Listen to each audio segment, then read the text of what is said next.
And here is the Writer's Almanac for Tuesday, October the 29th, 2019.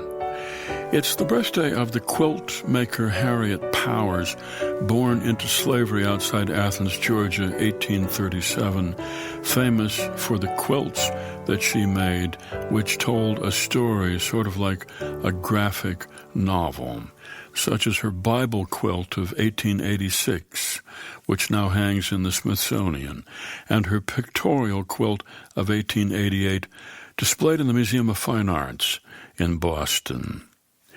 It's the birthday of the editor of the New Yorker magazine, David Remnick, born in Hackensack, New Jersey, 1958. Worked as a sports reporter for the Washington Post, then as their Moscow correspondent, when he witnessed the collapse of the Soviet Union, from which he wrote a book, Lenin's Tomb, The Last Days of the Soviet Empire, came out in 1993, by which time he'd begun as a staff writer at the New Yorker. It was on this day, 1929, more than 16 million shares of stock were sold off in a panic in the stock market crash. It was called Black Tuesday. $30 billion disappeared on this day, 1929.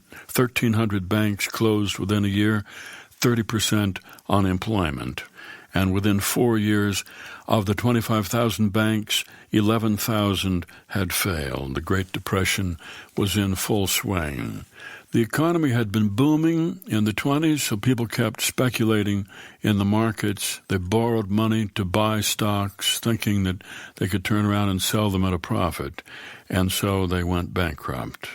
It was the most disastrous trading day in the stock market's history. It's the birthday of James Boswell, Edinburgh, 1740, a charming young man who wanted adventure, and so he went off to London. He kept a diary, and instead of describing his own thoughts and feelings, he wrote down scenes from his life as though they were from a novel, described his friends as though they were characters, recorded long stretches of dialogue. Everybody who met James Boswell liked him. Voltaire and David Hume, Rousseau, the philosopher, liked him so well, and Rousseau's mistress liked him so much that she had an affair with Boswell.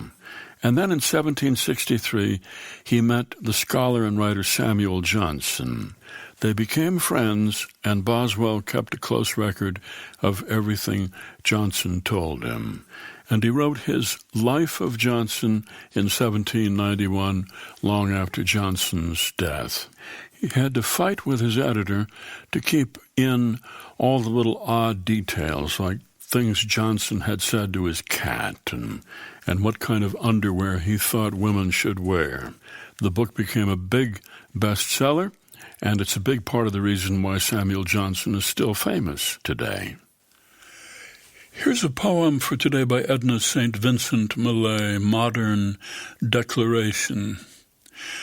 I, having loved ever since I was a child, a few things, never having wavered in these affections, never through shyness in the houses of the rich or in the presence of clergymen, having denied these loves, never when worked upon by cynics like chiropractors, having grunted or clicked a vertebra to the discredit of these loves, never when anxious to land a job, having diminished them by a conniving smile, or when befuddled by drink, jeered at them through heartache, or lazily fondled the fingers of their alert enemies, declare that I shall love you always, no matter what party is in power, no matter what temporarily expedient combination of allied interests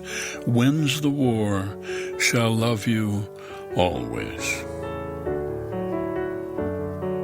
Modern Declaration, a poem by Edna St. Vincent Millay from her selected poems.